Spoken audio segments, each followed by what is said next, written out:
Colleagues, welcome to your FAC 2601 third online class. Let me get back to my slides and our contact details. First off, our MRL, Mr. Beloy, Andre Isley, Frank Montgomery, and our email addresses. And you can reach us at fact2601@uniso.ac.za with regards to all technical queries that you have got with the module. Regarding any lesson tools, regarding any material, please send us that emails to our dedicated email address. Colleagues, we cannot assist you with any administrative matters. Unfortunately, we haven't got the resources to look at any registration, administration, financial issues. We can only deal with the technical aspect of the module as such. Okay. I have to say that from the onset, we will be looking at two sessions this morning, which concentrate on IFRS 18, lesson tool 3, as well as lesson tool 4. Now, just a few house rules as indicated. Our dedicated email address, fact2601@uniso.ac.za. And I will leave questions and answers after each session. We're going to split up the session in both two because we need to cover two lesson units. And I'm basically going to highlight the most important areas for these two sessions. All right. Inventory, we're going to spend some time on it. But for this next session, IFRS 18, we will be going at a quicker rate, and I will highlight the most important issues for you. Just from an assessment perspective, you will note that you will write your first assessment 1 on the 18th of March, all right, and the link will open on the My Module site at 12 o'clock, and that link will take you directly to the CAS My Exam site. Colleagues, this assessment will consist of lesson tools 1 to 4 and will be mainly out of theoretical questions as well as calculation questions, which is 20 questions and consist of the first 4 lesson tools. So it is important that you understand the theory, and more or less you've only dealt with theory, where you will notice that you have dealt with certain dividends calculations, capitalization calculations, underwriting of shares, and then obviously looking at inventory today, you will be able to address those questions. Please note that the assessment 1 will open up at 12 and closes at 9. Once you've logged in, I will take you there quickly. If we can quickly go to the site.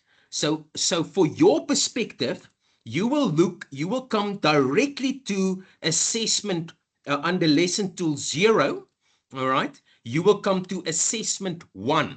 This assessment 1 site is currently, I'm not quite sure whether you can view it, but then there will be a link where it will take you directly to the CAS My Exam site. All right. And then that CAS My Exam site, assessment 1, will become available for you. You will notice that you must access your camera, as that is a requirement of assessment 1. Just from a logistics perspective, that it will take you directly to the CAS My Exams portal, where you will access assessment 1, and it will only become available at 12 o'clock. Once you opened it up, you will within 12 o'clock, you will only have 2 hours to submit your assessment. And in that, you cannot log in and out. In that 2 hours, there will be a timer running for you. And once you've logged in, you will have then 2 hours to attempt 2 submissions. The system will automatically record the highest submission.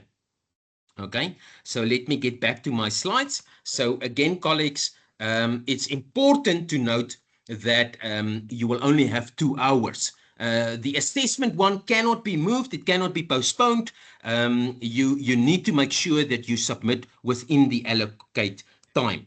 Okay, colleagues, let's get to the sessions for today, and which is IFRS 18. IFRS 18 is a fairly new standard. We have introduced IFRS 18, the presentation and disclosure of annual financial statements, that replaces the old standard of International Accounting Standards 1. All right, so this is the new presentation and the disclosure statement or standard that has been issued, and it must be implemented on the 1st of January 2027, and you need to retrospectively apply it. That would mean that you will need to adjust 2026 figures. All right, so for your perspective, I'm only going to show you what you need to know and as to why IFRS 18 was implemented. Now, IFRS 18 was implemented for the better requirements for the presentation and disclosure in financial statements that provide better and relevant information for entities concerning their assets, liabilities, equity, income, and expenses. Okay, so colleagues, this is a standard that is more concentrated on the profit and loss statement and more so than the other statements. The change is therefore to better get comparability, understandability, transparency, relevance, and faithful representation as to what IAS 1 offered. So that is why there is a new standard that is standardized amongst all entities, and emphases are being placed on the statement of profit or loss in regards to certain categories of which we will look at. So for your perspective, you still need to complete a set of financial statements which consist of the statement of financial performance, which is your statement of profit or loss, and that is for the reporting period, the statement of changes in equity for the reporting period, statement of cash flows, which you do not concentrate on, which you deal with in FAC 2602, the notes, comparative information, and management defined performance measurements. And then obviously your statement of financial position that's at the end of the reporting period, of which is a photo shoot of how you've ended when you look at the statement of balance sheet or statement of financial position, you take it at that date. That is how your entity has progressed through their reporting year. Now, colleagues, the requirements of IFRS 18 either consist now that you need to require a single statement of profit and loss and other comprehensive income, like we have had in International Accounting Standards 1, and or two separate statements, the statement of profit or loss and the statement of the other comprehensive income. Colleagues, our perspective is that you still combine them as what you have seen under IAS 1 or in your study material lesson tool 3, where we have explained to you the example 5. And then it is important to note the identification when you present your financial statements. All right. So the company name XYZ Group individually entity, you must mention that for the year ended. It must be rounding in currency, frequency of reporting, how often to report, consistency, comparative information, aggregation and disaggregation, which items to group together, nature of income and expense items, and then the principles of offsetting. Now, colleagues, it seems like a real mouthful in regards to IFRS 18. And from here on, before I continue on the categories in statement of profit and loss, let me quickly take you directly to the layout. Okay, this is the layout of FAC 2601 purposes. We are concentrating on the function method. And before I continue, it is what you need to know. But let me just emphasize something for FAC 2601 purposes. We are moving away towards requiring from you to present annual financial statements. And we are moving towards better discussion type questions where you need to interpret certain requirements according to the standards. So colleagues, what I'm basically saying is that we will in rare instances still ask of you to present a statement of profit or loss, a statement of financial position, a statement of changes in equity. Obviously, the notes are very important and we will ask notes of you, but in very rare circumstances, we will ask of you the statements that you need to prepare.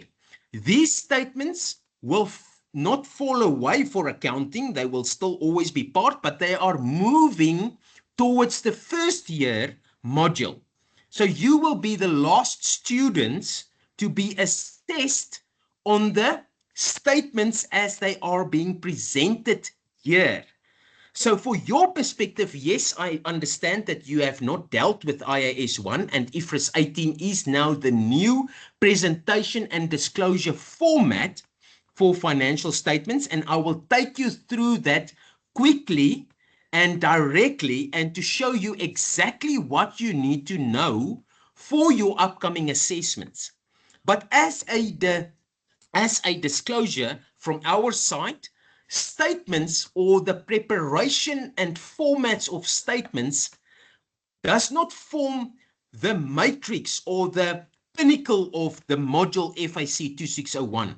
We require from you to understand, interpret, discuss, calculate, and provide concise answers according to the standards. So it is highly unlikely that we will ask of you all the full set of financial statements. But it's important to note that you still know IFRS 18 is the crux of financial statements, and this is the way that you need to disclose them.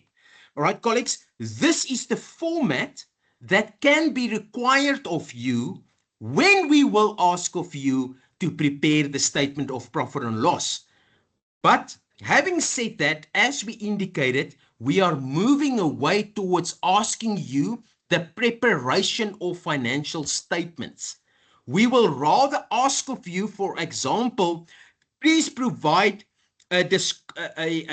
please discuss revenue recognition on certain principles or on the 5-step model for whatever case that might be. And then you need to discuss by interpreting the standard as to how you should recognize revenue.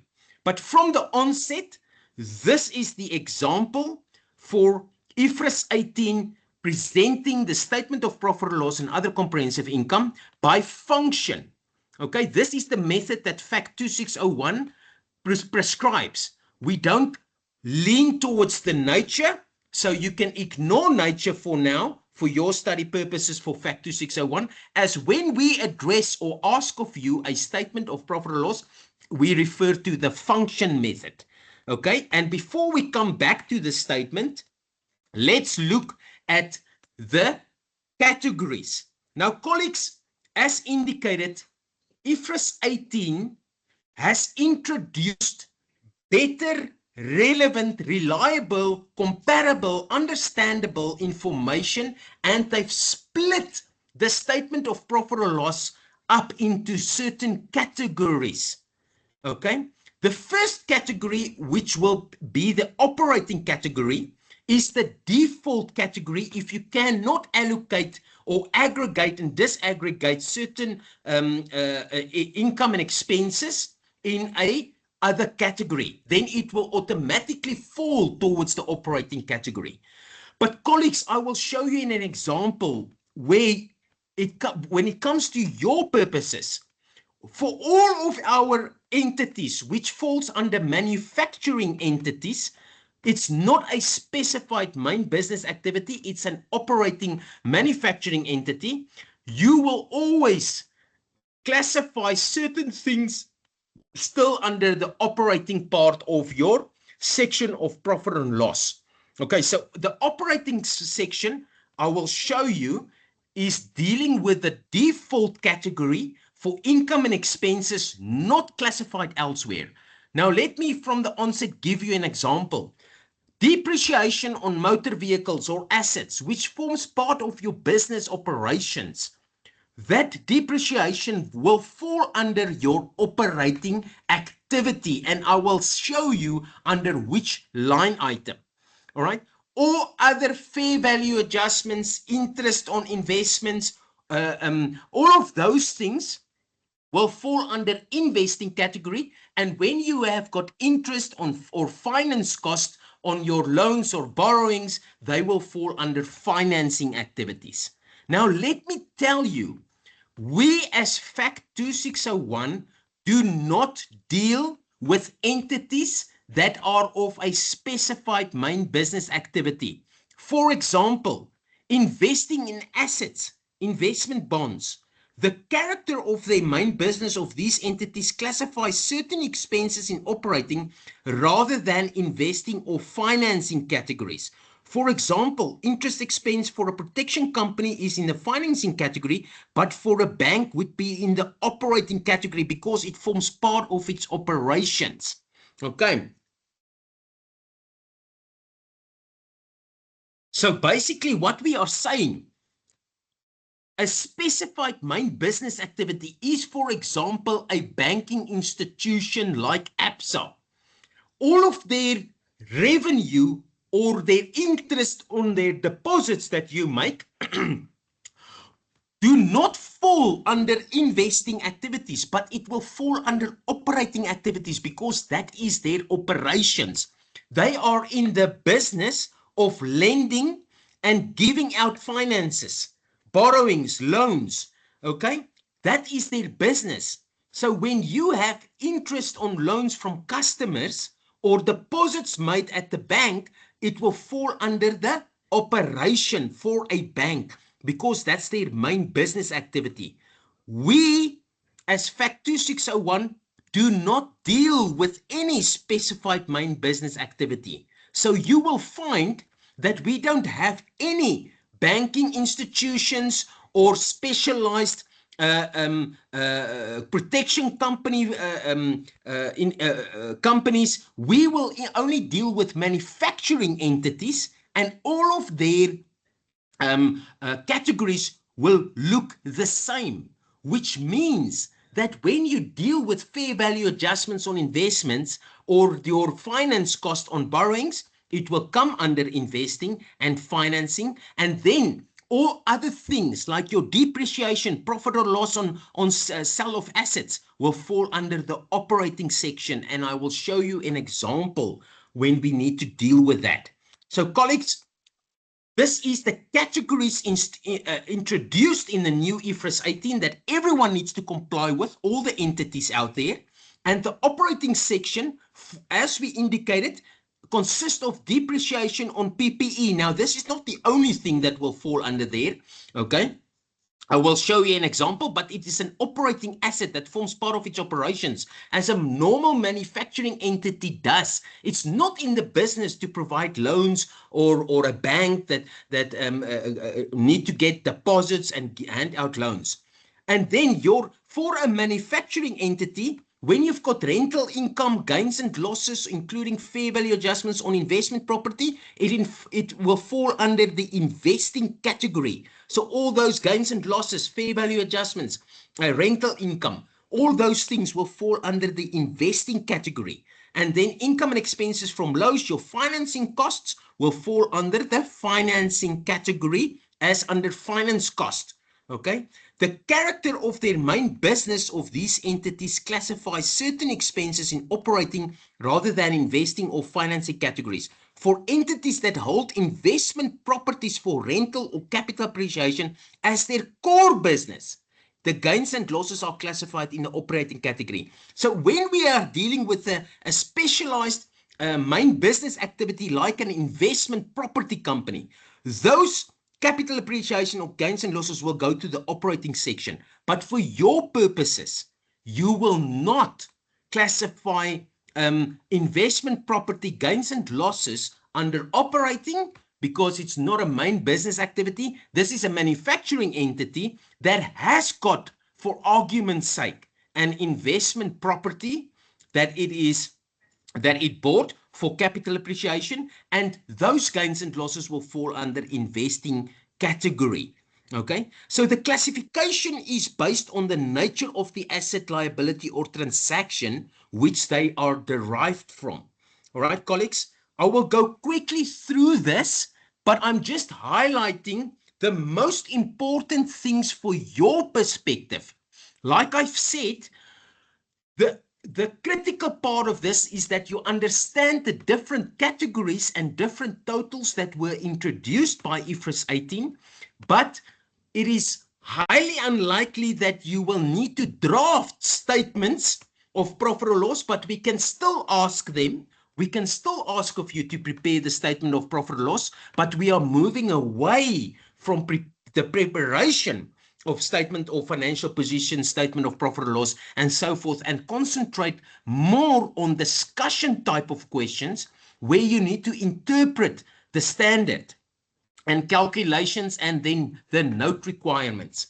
But colleagues, it's real easy for your perspective. IFRS 18, you need to know that the financial statements, yes, they've got the notes, and the statement of profit, loss, and other comprehensive income can be presented in two ways and or mixed.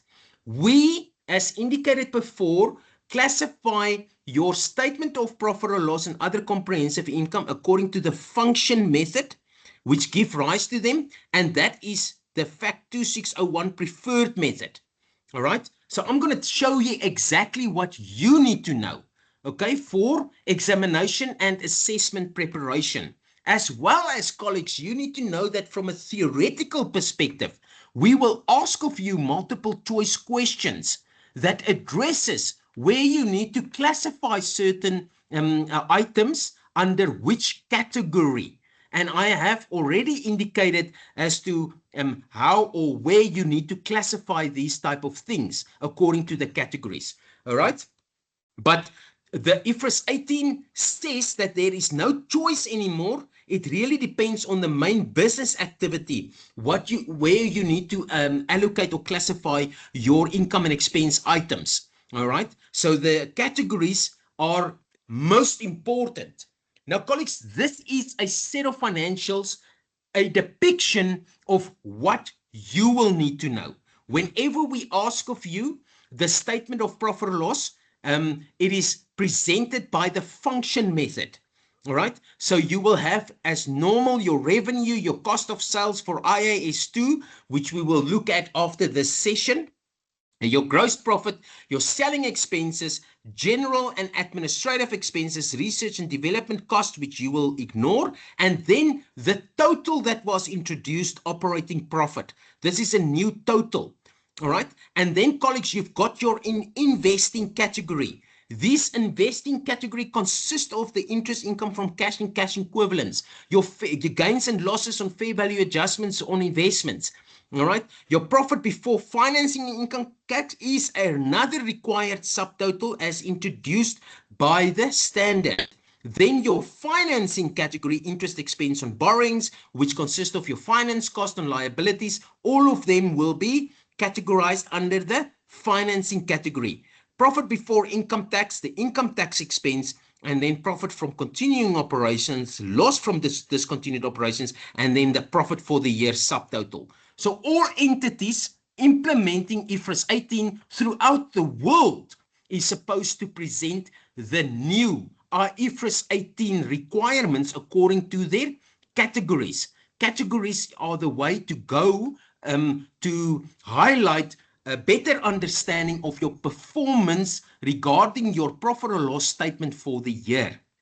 All right. So this is the method that we will also require from you, and I will take you through an example that will show you this. Colleagues, now the investing category, to think about something that is classified under the investing category, I've given you a summary from your study material just in the presentation to really recognize what you need to bring into the investing category. That is other assets generating return independent from other resources, rentals from collected from investment property or interest in bonds. They will form part of this investing category. So say for instance, you've got an investment in another entity, and that is, it's completely, it will return, it will return that will generate a return independent from your normal operations. So you are a manufacturing entity. You say, for instance, say you are making bicycles, but you have got an investment in another entity, and that will generate a return on its own, separate from your operations, your normal operations. It will fall under the investing category. That is as clear as daylight as to know how you will classify or where you will bring an income and expenses into the investing category. So if you can't bring it into the investing category because those things are more operational wide for your manufacturing entity, the default category is then obviously your operating category. But this is just an indication of how and what you need to bring into your investing category. The same would appear for your financing category. And normally, for your perspective, your finance cost relating to liabilities will fall under your financing category. So it is plainly simple for fact 2601 where you will classify certain things and items. And even for the theoretical perspective, where we will ask of you the multiple choice questionnaire, we will ask of you, this entity has got, for example, a main specified business activity, and it is it's giving out loans, or it's an investment property. Will the gains and losses or the interest or the rental income from that investment property, will it fall under investing category, operating category, or where? Then you must know, because it's a specified main business activity, it will definitely fall under the operating section, okay, because that's part of its operations, and that is clear. So the operating category, like we've said, is the default income and expenses not classified elsewhere.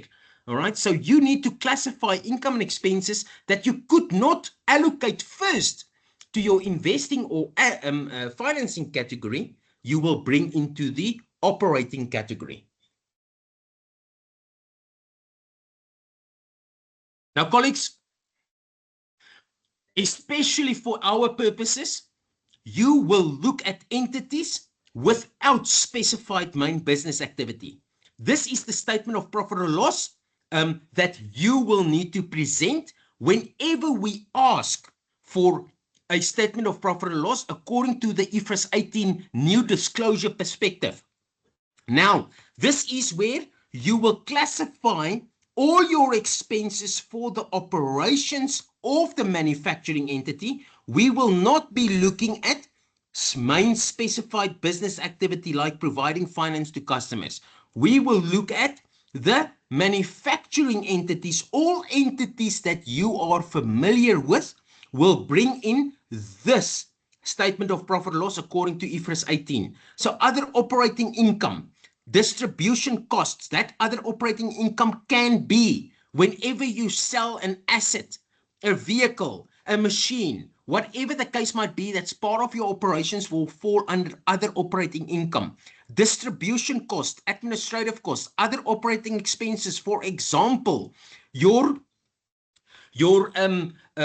depreciation, all right, on your assets, they will all fall under the other operating expenses. Then the investing activities, income from investment properties, okay, your fair value or gains and losses, rental income from investment properties, anything that will return something independently of your operations. That is when it falls under the investing category. And then your financing category is your finance cost on your liabilities. That's basically anything to do with financing your liabilities, finance cost, and so forth. So you will have a clear understanding of how to classify your income and expenses for your entity. So colleagues, yes, We still need to do all the financial statements. There were not major changes in the statement of financial position, neither in statement of changes in equity, apart from disclosure purposes, which you can go and look in the material. I only wanted to highlight the most important aspects of what you need to know. Statement of cash flows is you will deal with that in Fact 2602. And then the notes to the financial statements are critically important for your perspective, for future reference in your assessment 2 and exams perspective, where we will definitely ask of you to prepare, for example, the property, plant and equipment note, the leases note for lessees, investment property notes, etc. Okay, so the notes are critically important, but like I explained before, we are moving away towards asking only statements or the preparation for statements. All right, and I've given you everything now in regards to statement of profit or loss and other comprehensive income as to how you need to prepare them. There were no material changes in the statement of financial position with regards to IFRS 18. Okay, and I will show you where the rainbow example, like I've indicated, that's a very good example. But remember, the rainbow example in your study material is a conclusion of all the lessons tools included. So basically, you cannot work through that one on your own. You will need to look at the solution, but the rainbow example includes all the changes in accordance to the statement of profit loss for IFRS 18. And there it is shown as to how you need to deal with IFRS 18. But I'm going to take you to a much a simpler exercise of what you need to know for IFRS 18. And colleagues, we are almost done with IFRS 18. As I indicated that I will only highlight the most important aspects of IFRS 18, and then we will lastly still look at an example. But this is a theoretical type of question, what you can expect in the assessment 1. All right, so IFRS 18 clearly prescribes the conditions for classifying income and expenses in their operating category, of which forms part of the entity's main business activity. It is therefore important to identify the entity's main business activity before classifying income and expense items.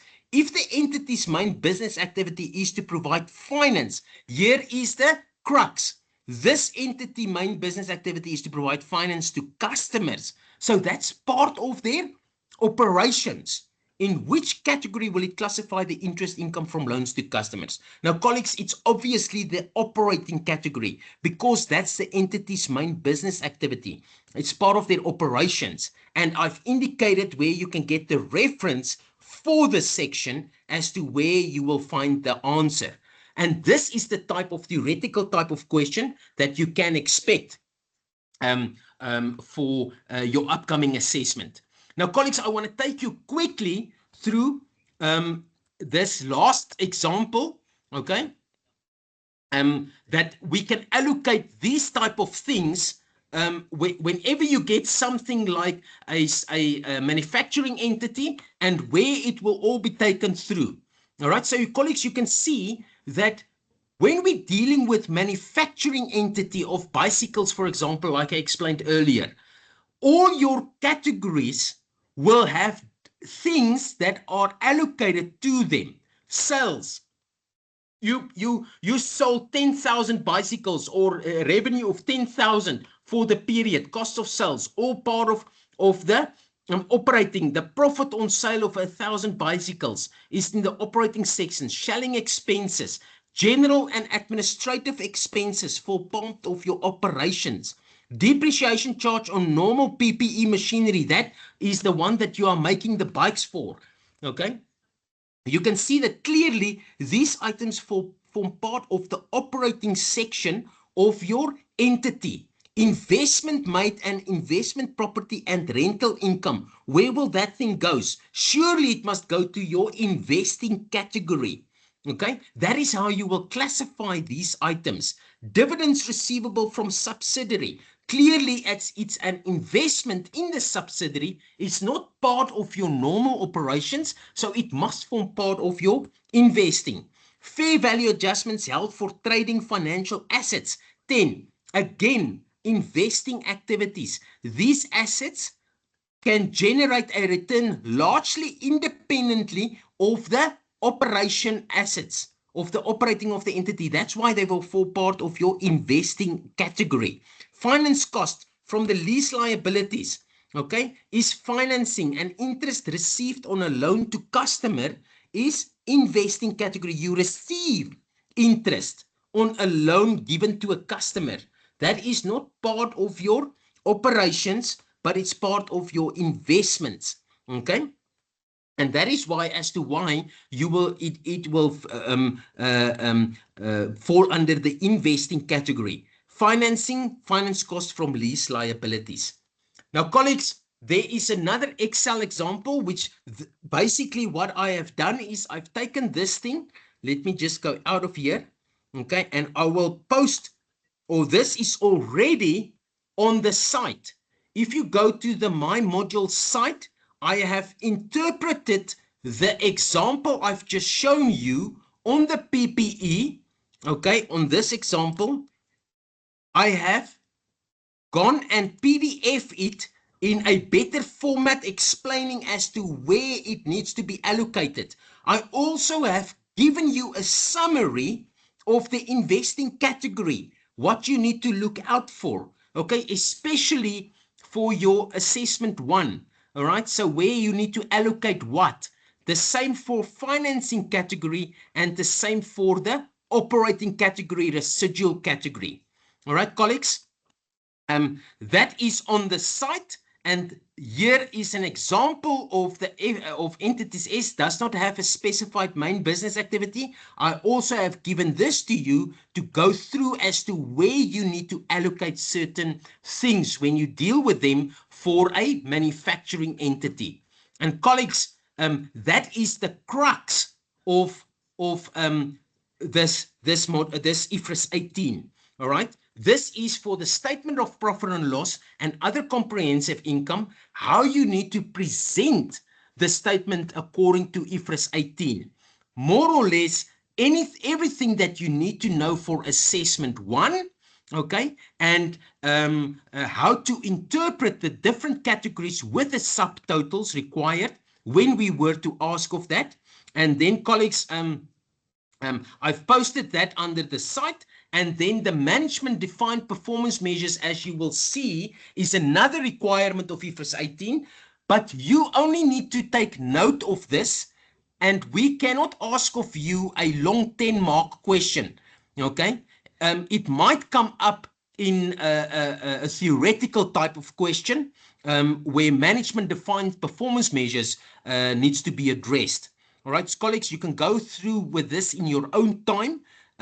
It's from a theoretical perspective, but we cannot, there is not too much emphasis for FACT 2601 on these type of things.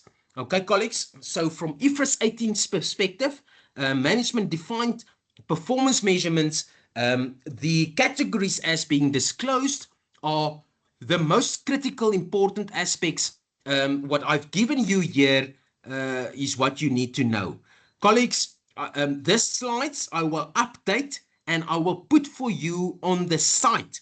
Okay, if you go under your site and you will go through lesson tool, at the bottom, you will find online class 3 and all the material that I've discussed. You can see it's already there. You will find the power presentation slide as well as this PDF example that you will find there. Now, let me go back to the slides, and colleagues, that is IFRS 18 in a nutshell.